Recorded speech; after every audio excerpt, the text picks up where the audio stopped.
Morning my dear students. Design of steel structure में हम tension member की design पढ़ रहे थे। टेंशन मेंबर में हमने जो लास्ट लेक्चर में एक न्यूमेरिकल सॉल्व किया था वो था क्रिटिकल नेट सेक्शन एरिया से रिलेटेड। आज हम करेंगे डिजाइन टेंसाइल स्ट्रेंथ से रिलेटेड एक प्रॉब्लम। तो मैं आपके सामने प्रॉब्लम लिखने जा रहा हूँ और उसके बाद हम उसे स्टेप बाय स्टेप सॉल्व करेंगे। So the problem is determine the design tensile strength of plate. Determine the design tensile strength of plate और उसकी साइज दे रखी है आपको। प्लेट की size 130 by 12 mm, 130 by 12 mm with the hole for 16 mm dia with the hole for 16 mm dia of bolt, 16 mm dia of bolt, and the grade of steel is and the grade of steel is Fe410। तो इस तरीके से हमें tension member से related question देखने को exam में मिल सकता है, जिसके अंदर आपको क्या दी होगी, प्लेट की साइज दी हुई होगी, उसके साथ साथ आपको जो बोल्ट यूज हो रहे हैं उन बोल्ट का डायमीटर या बोल्ट होल का डायमीटर। देखो यहाँ पर दो चीजें हैं, बोल्ट के डायमीटर को डिनोट करते हैं हम डी से और बोल्ट होल के डायमीटर को डिनोट करते हैं हम डी नोट से। प्लेट की जो साइज दे रखी है तो ये दे रखी है विड्थ और थिकनेस। क्या दे रखी है? विड्थ और थिकनेस। और Fe 410 है, मतलब Fu और Fy की वैल्यू आपको यहाँ से मिल जाएगी।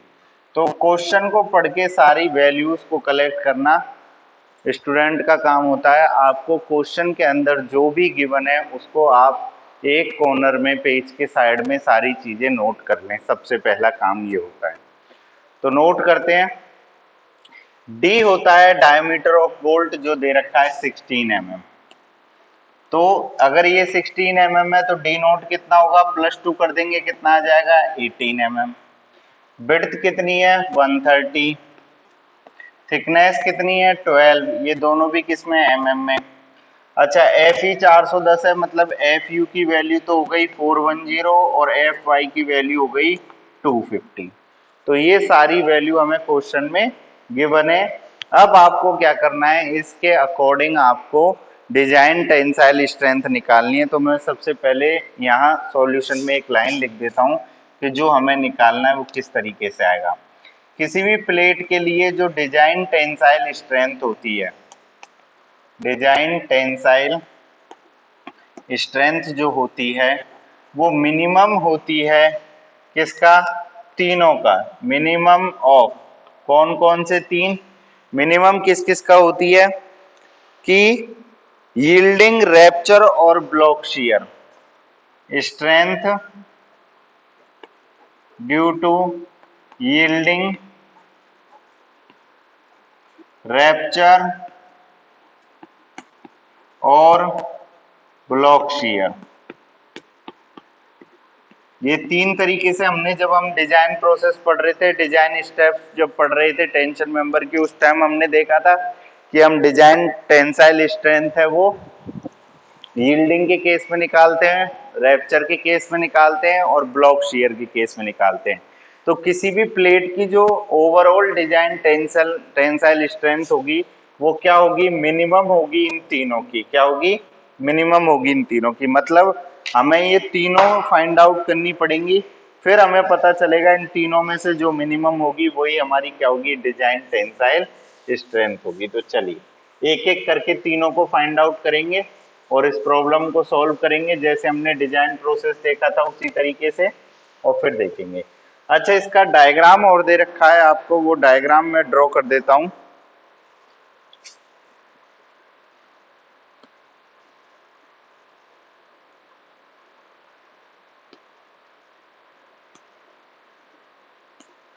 इस तरीके से डायग्राम है जिसके अंदर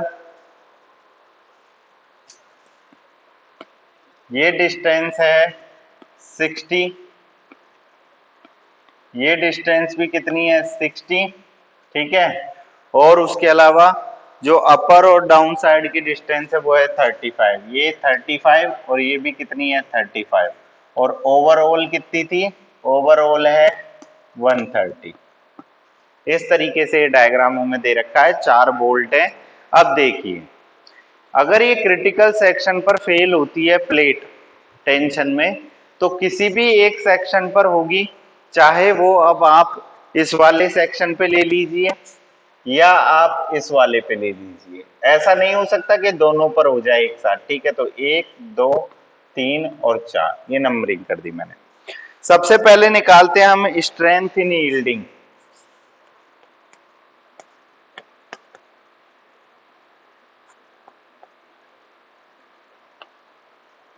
स्ट्रेंथ इन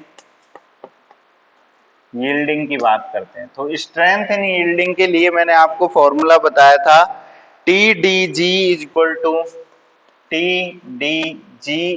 टू फॉर्मूला होता है F Y A G upon gamma M O, F Y A G upon gamma M naught, ये होता है फॉर्मूला किसका, टेंसाइल स्ट्रेंथ, जब हम यील्डिंग के केस में फाइंड आउट करते हैं।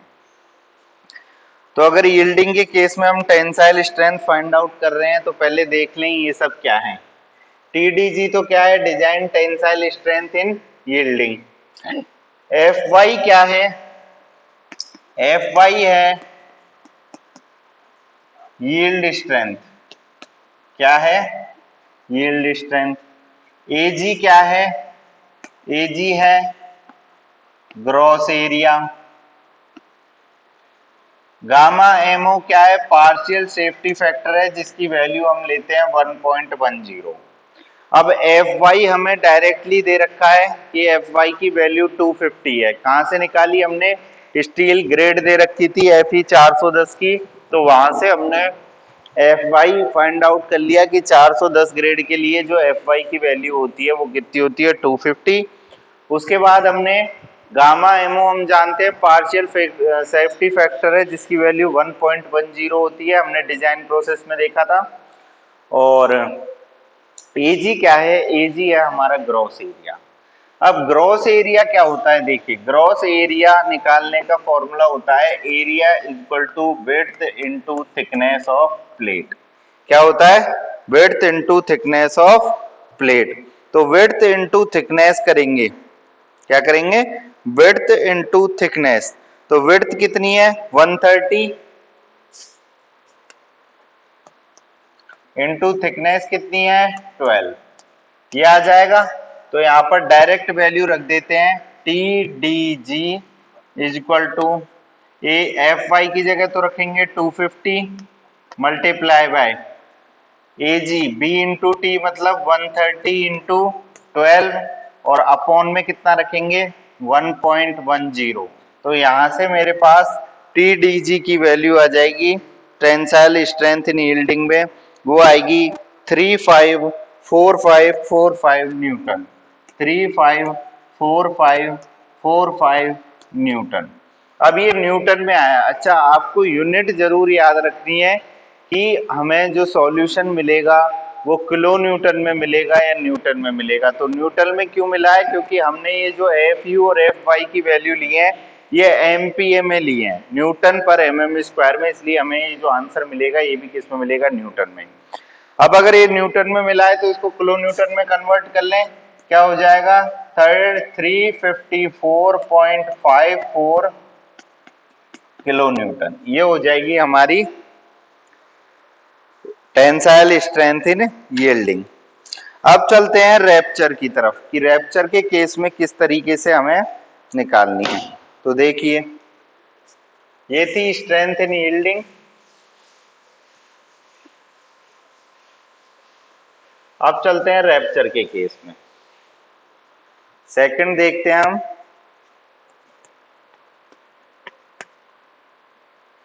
Strength in rapture. रैप्चर के केस में स्ट्रेंथ निकालने का जो फॉर्मूला होता है वो होता है TDN equal to 0.9 into FU into AN upon √3 into gamma ml। ठीक है, ये होता है हमारा फॉर्मूला। सॉरी, यहाँ पर √3 नहीं आता है, केवल गामा ml आता है, केवल गामा ml। अब देखिए आपको क्या करना है। अब आपको क्या करना है, इन सारी वैल्यूज को पुट करना है, देखना है क्या है। FU में आपको पहले ही बता चुका, अल्टीमेट टेंसाइल स्ट्रेंथ है कितनी है, 410। Gamma M1 partial factor of safety है, तो गामा ml की वैल्यू जो हमारी होती है वो होती है 1.25। अब रही बात AN की, AN क्या है? AN होता है नेट सेक्शनल एरिया। क्या होता है? AN equal to net sectional area. AN हमारा होता है नेट सेक्शनल एरिया, और AN निकालने का फॉर्मूला होता है AN equal to B minus ND nought और इनटू में T थिकनेस। तो देखो रख दो, AN बराबर B की जगह कितना रखेंगे, 130 माइनस N। आप क्रिटिकल सेक्शन पर या तो 2 बोल्ट ये वाले हो सकते हैं, मतलब बोल्ट 2 होंगे, तो 2। N क्या होता है, number of bolt eight critical section. D note कितना है, 18, और इनटू में थिकनेस कितनी है, 12। तो यहां से जो AN आएगा नेट क्रिटिकल सेक्शनल एरिया, वो आएगा हमारे पास 1128 mm स्क्वायर, 1128 mm स्क्वायर।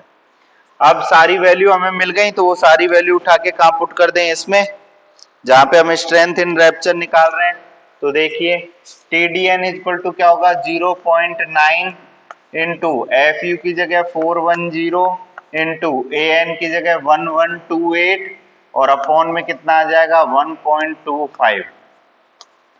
ठीक है, तो यहां से जो वैल्यू मिलेगी हमें वो मिलेगी 332985, 332985 न्यूटन। ये भी किस में मिलेगी, न्यूटन में। इसको भी किलो न्यूटन में कन्वर्ट कर लेंगे, 332.98 and this is the kilo Newton. ये आ जाएगी हमारी स्ट्रेंथ इन रैप्चर। तो यहां से हम क्या क्या फाइंड आउट कर सकते हैं, हम 2 चीजें फाइंड आउट कर चुके हैं। एक तो फाइंड आउट कर चुके हैं यील्डिंग के केस में, एक फाइंड आउट कर चुके हैं हम रैप्चर के केस में। ठीक है, इसके बाद का स्टेप हम नेक्स्ट लेक्चर में खत्म करेंगे, इसको ब्लॉक शीयर के केस में देख के। ठीक है, आई होप आप लोग कोशिश करके देखिएगा कि क्या आप इसके बाद ब्लॉक शीयर के केस में, डिजाइनिंग में हमने क्वेश्चन बताए थे उस तरीके से आप कोशिश करना इसको कर पाओ, नहीं तो हम अपने नेक्स्ट लेक्चर में इसको आगे फिनिश करेंगे। Thank you so much.